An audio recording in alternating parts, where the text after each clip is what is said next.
Good morning, friends. I'm Joe. I'm Matthew. Welcome to Rising Signs, everybody. How you doing? We are officially on episode number 3. Joe Lupton. I can count that high still. And you look, as usual, fantastic with those glasses on. I'm telling you, from episode 1 to episode 3, we've come a long way. The glasses game is improving.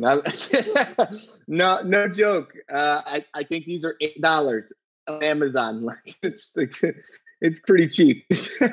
you could have fooled me because those look designer from my end. So, listen, I appreciate that. Well, today is officially a Friday, so we are gearing up for the weekend. We've had a lot of really good guests so far on the show, and today we have been absolutely blessed to have yet another fantastic guest. Right now we have a Scotsman. He is the VP of Meeting and Events at the International Sign Association, the ISA, coming all the way from Washington, D.C., a graduate at the Heriot-Watt University in Edinburgh, Scotland. Not only that, but he was also the top 500 people in Events List Planners and Associations 2018. I want to welcome to the stage Mr. Iain Mackenzie. Wow, that's quite some introduction. I didn't even provide it myself, so it's an amazing way to go, right? Matt's a professional at that. He's the best at those introductions. We won't talk about the pronunciation of Edinburgh, though, but we'll skip over that one, Matt. Edinburgh? Edinburgh. How did I say it? You were more like a borough. Edinburgh. No, that's how it's Edinburgh. Edinburgh.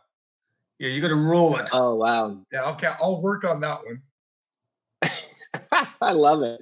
So, Iain, how's things treating you right now? Well, I think it's the same as everybody, to be honest, guys. It's unusual times for everybody. We're kind of still adjusting to it and taking it day by day, but we're healthy, and really at this stage, that's the most important gauge. Everything else we can take afterwards. Beautiful. Yeah, I do agree. A lot of our viewers out there, we have a pretty young demographic, but a lot of our viewers out there obviously know you as Iain and your involvement with ISA and the ISA Elite program. I know Joe and myself have been privileged and lucky enough to be accepted in the program and graduated. It's thoroughly changed both of our careers. Iain, how about you talk a little about the ISA program, your involvement with it, your vision for it, where you see it today and coming up in the future. Wow. Well, first of all, thanks for having me on the show. I'm honoured, following in the footsteps of the last two, Taylor and Cody. So it's a high bar to try to reach. So I'll do my best. I'm sure you'll do well. Basically, I know you guys as a result of the Elite program. So the ISA Elite started back. We're now in our 6th year of the program. So it started back in 2015 was the first year. We wanted to try to do something to engage the younger audience in the industry. We thought there was a gap there to basically work with them and look at it as a funnel towards leadership positions within ISA and also to feed into the regional affiliate associations. So we had no idea what to expect. So we thought in the first year, if we could get 25 applications that were good and good candidates, we'd be very happy with that. So the deadline was on Friday.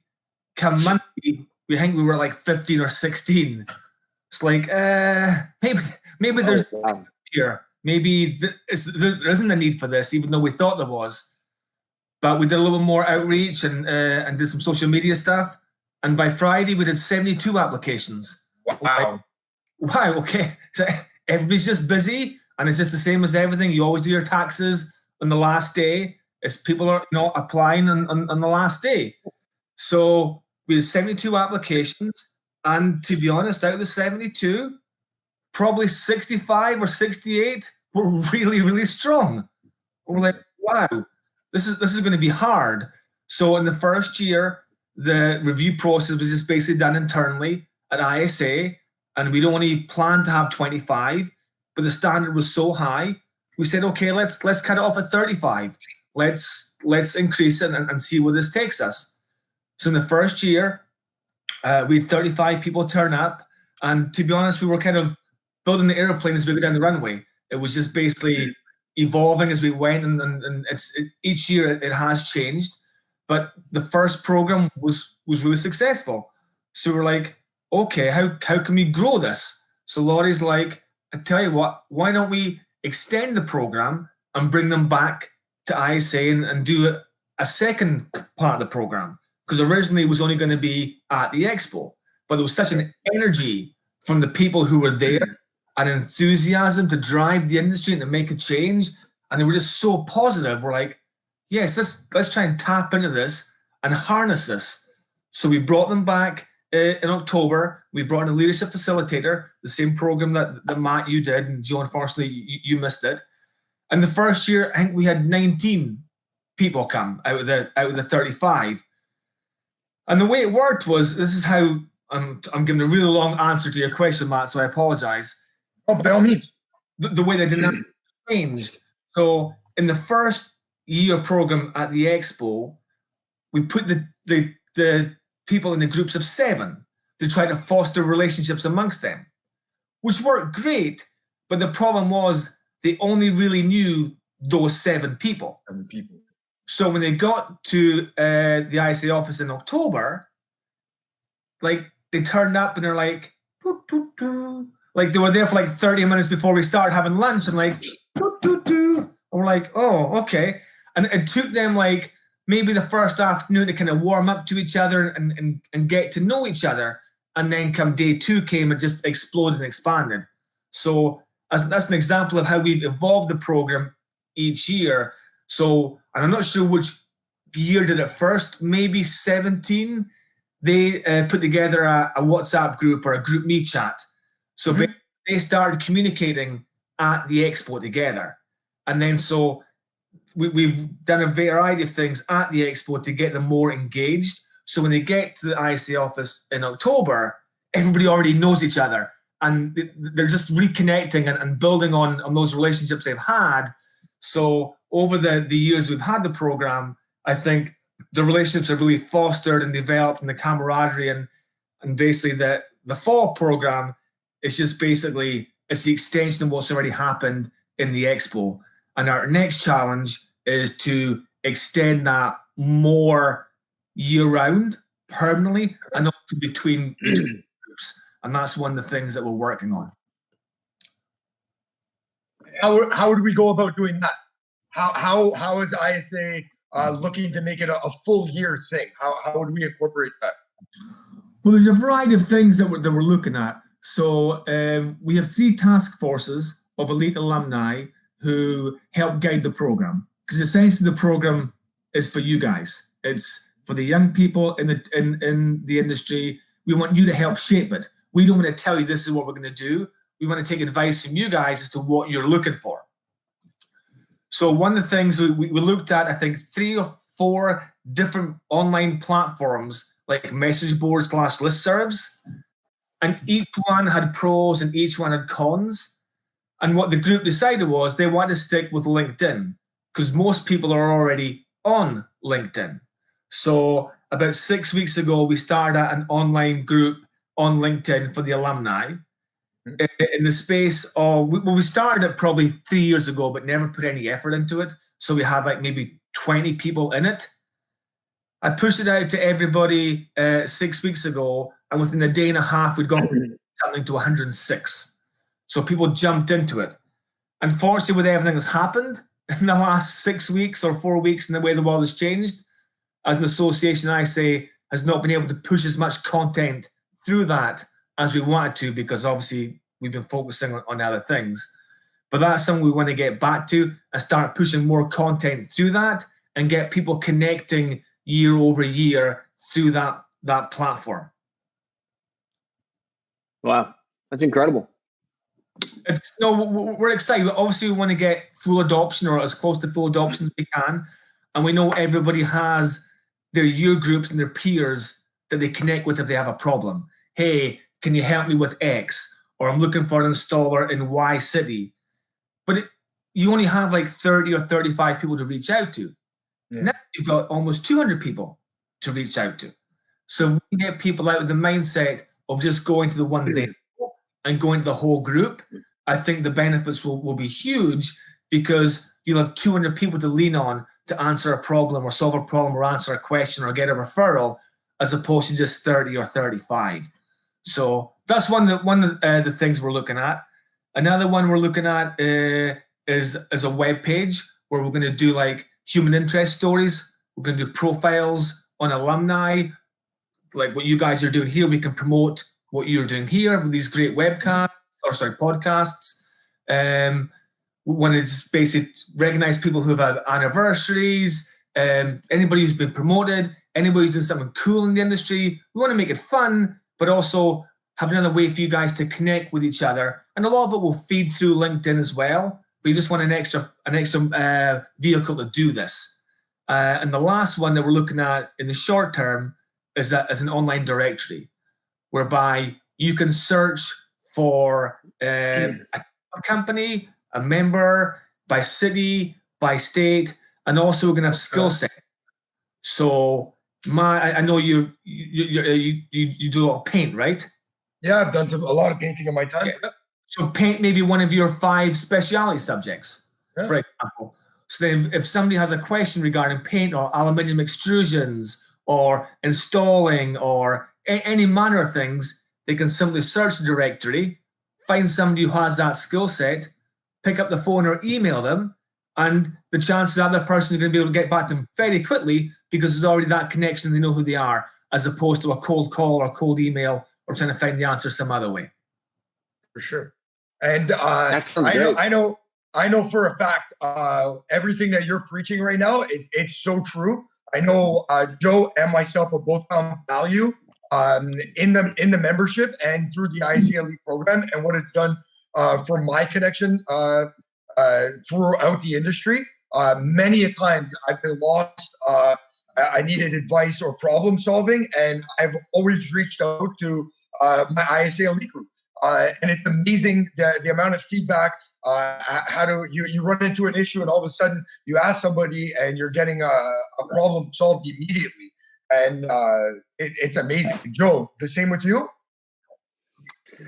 You know what? I think I've leveraged the relationships in a lot of different aspects, and I think a little I had shared in the past is my experience in the industry as a young person is pretty lengthy already. You know, I'm in excess of 13 years now of being in the sign industry, and I kind of chose early on that it was going to be my career path. It wasn't just a stopping point. So my favorite part has been encouraging those people, being a resource for the people in the group and helping support them so that we can keep more young people focused and aware of the opportunities that exist in the industry. But before we take too much time about ourselves, I know that Iain, you actually had a couple questions you wanted to throw at us.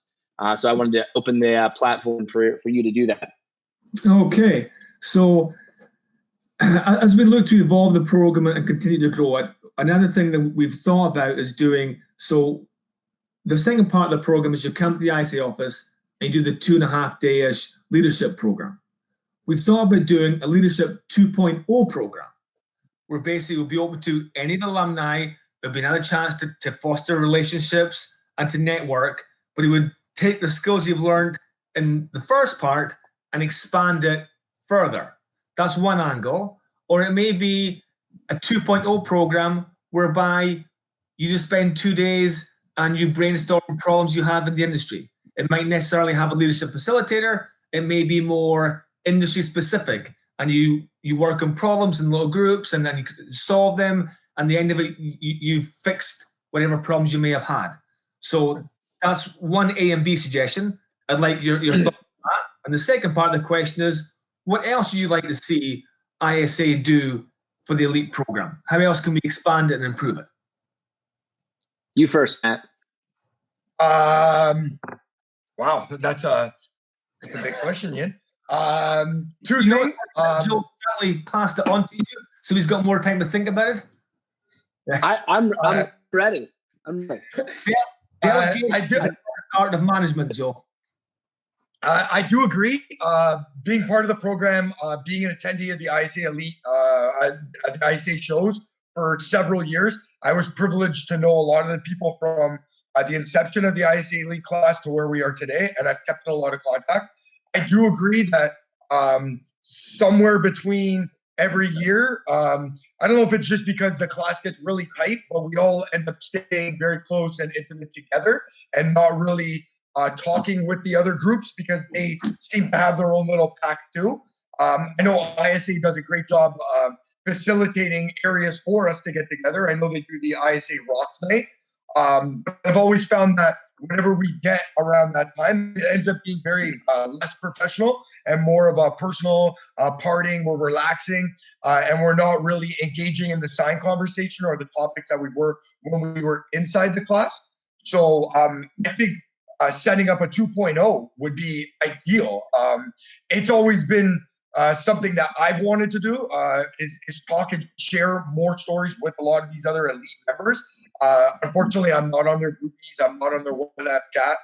So I'm not just going to all of a sudden assert myself in a chat and start asking them questions as the year would go, because I'm pretty sure they would be pretty upset. But no fun. But I think that's a fabulous idea. I think a 2.0 where you open up a platform if people wanted to come out, whether it was in Washington or an extra day at the ISA Expo, for us to meet up, talk, problem solve together as a unit, people that have already graduated the program, and see what type of ideas we can come up with. Joe? All right. So there was a twofold question. Did you want to answer the last part? The last part was just suggestions in general that you would have. My suggestion would be running with what Iain said. I think the 2.0 program would work. I would love to travel back to Washington, or I'd love to spend an additional day in Vegas or Orlando if it was for the ISA Elite program, for sure. No brainer. Awesome. So I actually preliminarily wrote down a couple notes, and it kind of ties into what you were suggesting, and I kind of had a little bit more of a broad spectrum variant of what you suggested. So I think ideally you were talking about building those bios for alumni history. I think it would be ideal to present some of this to the upcoming elite class and maybe have them select people that relate to them or that they will learn from. And you could bring in some of the alumni as guest speakers and people could pick their brain and ask questions. So similar to what you're discussing, but more of an interactive between the two selective situation versus just like the next version of the next year of the elite class. I think this will elicit an emotional connection between the classes that will strengthen it, right? Because when somebody gets the opportunity to speak and invest in people, they become attached to those people and they want to see them succeed. So that will bridge some of that gap of making sure that these years and years of classes would connect more, and also allows for a more comprehensive flow of data between who we can leverage in this group of young people and how they can use them going forward. So the suggestions, as the second part of the thing, and Matt already pointed out that you've got a laundry list of ideas that are incredible.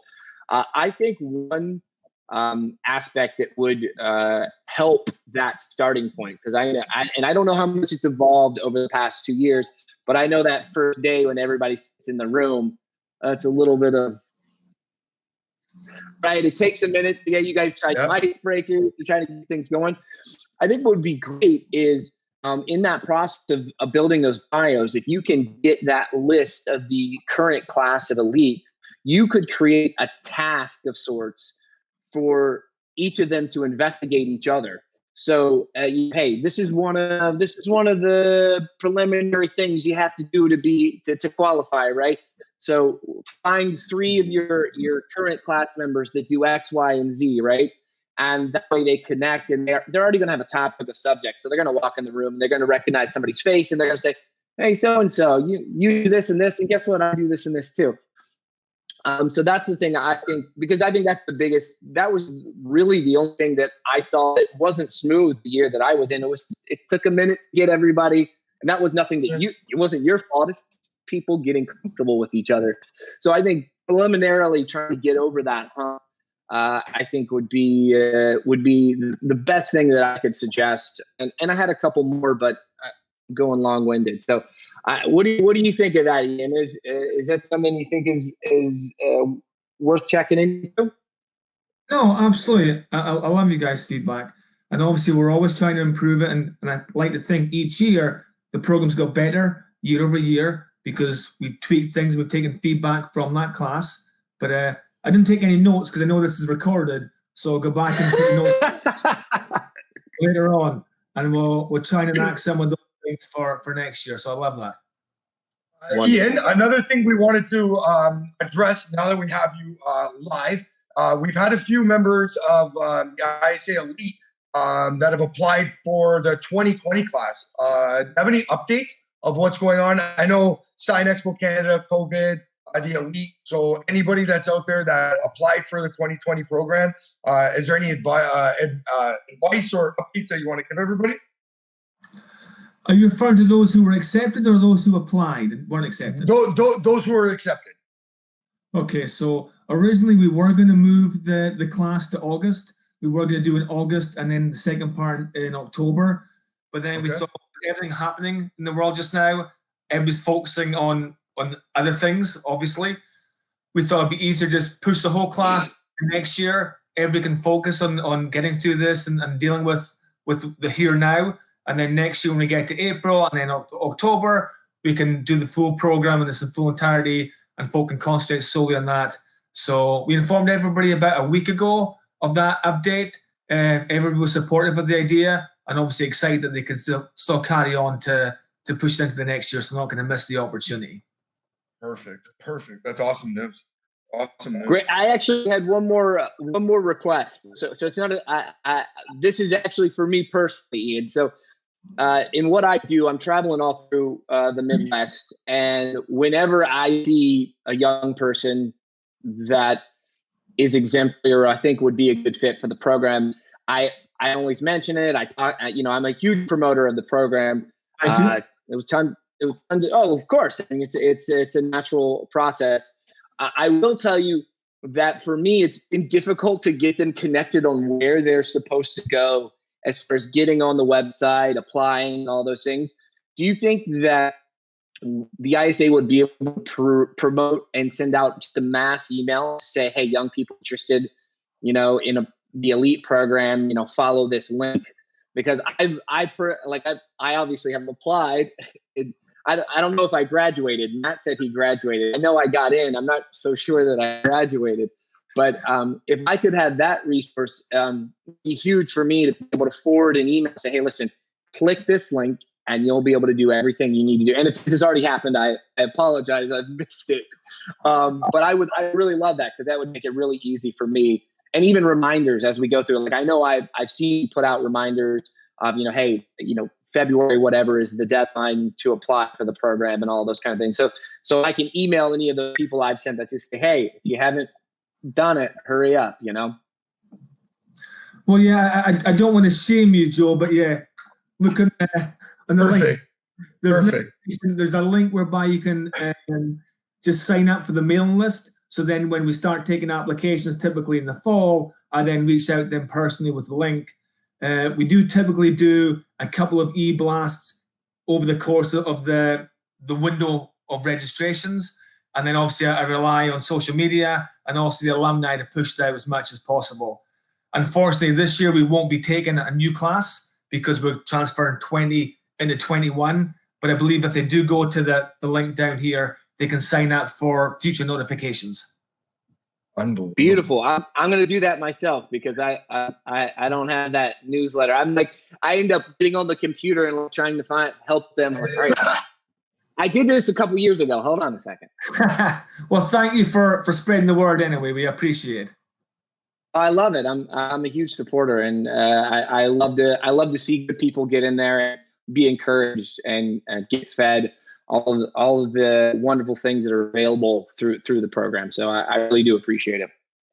Yeah, and I know all of us appreciate the work that you put into this, Iain. I know behind the scenes, there's a lot of stuff that you probably do after hours. And on behalf of myself, and I know Joe and everybody else that's completed this program, it's made a difference to our lives and to our careers. So I thank you a lot for all the work you've invested into it. Appreciate it. No, thank you very much. Success of the program is the people who were in the program, and the testament to the fact that you guys started this podcast. Matt, you've been involved in starting the YPN in Canada. It's because the people who are in it are insanely passionate about the industry. Like Taylor, I think she's third or fourth generation. Joe, you mentioned earlier in this chat that you're in this for the long haul. You've been in it for like 12 years. It's like people, when they get into it, they don't leave. They're insanely passionate, and that's what brings the whole industry together. And the people we have in the elite program epitomize and represent the absolute best of the industry. And I think that's been the key to its success, because the people have been so passionate and so willing to share and to be creative, move the industry forward. And as a result of the program, or as a byproduct of the program, we now have 2 people, alumni, who are on the ISA Elite Board. We have 6 people on the ISA steering committees. I think we have 3 on the Women Leading the Industry Task Force. We have over 30 alumni on the elite task forces. We have numerous ones working on the boards at the affiliate levels. We are driving the industry forward. And that was ultimately one of the goals of the program when we set it up, was for it to be a funnel for people into leadership to drive the industry forward. And the fact that people have done that says that we have been picking the right people, and it's so exciting and rewarding to see that. Unbelievable. I know we're close for time right now. We're already hitting close to the 30-minute mark. Iain, you've absolutely had amazing things to say. Is there any closing remarks? Anything you want to say that we haven't given you the opportunity to? Well, you mightn't believe this, but I actually did some research before this. So I have numbers here for you. So obviously we've had 6 years. Of all the people, we've had over 200 people through the program. Do you want to guess how many states have been represented? Ooh. The closest gets a prize. I don't know what the prize is, but I'll find something to send to you guys. Wow. So, I mean, how do we count Canada? No, we don't. I'm not. Question. We don't count Canada. He said states, not provinces. You can win 2 prizes. Oh, wow. Yeah, I don't know. A part of me wants to say with 200 people, every state, but. So strictly states, not U.S. territories either? Okay. 38. That's a good guess. That first number that came to my head, I'm throwing out 38 states have represented ISA Elite. I hope it's every one. I'm going to say 47. And the winner is, drum roll, Matt Lavery. What's the number? The number is 39. Wow, 39. We have 39 U.S. states. Wow. We have 6 Canadian provinces. So 6 Canadian provinces, and then, because I don't have a second prize, 4 countries outside the U.S. So it's really expansive, and out of the 200 people, that represents 161 companies. So the diversity program is really a success. It's the people and the diversity. It's 161 companies, 39 states, 6 Canadian provinces, 4 countries. It represents every facet of the industry. We didn't want it to be just 35 sign company owners. We didn't want it to be 35 people who were all the same. The beauty is the passion and the absolute diversity of the people in the program. And it's so exciting. I love that. That's a really interesting fact. I've actually never even thought to ask that or cross my mind. but that's unbelievable. I mean, that's mind-blowing. Wow. 39 states. Wow. And to prove I do your podcast last week, Taylor mentioned women in the industry. Yeah. So I looked at the numbers last night. Over a third of the people in the program are female. So wow. Again, the diversity is obviously would like it to be higher, but the diversity is it's really diverse. It's beautiful. Unbelievable. Joe? Well, Iain, I want to thank you for being on the show. I would say that you're quite a celebrity, so we were very pleased that you accepted the invitation.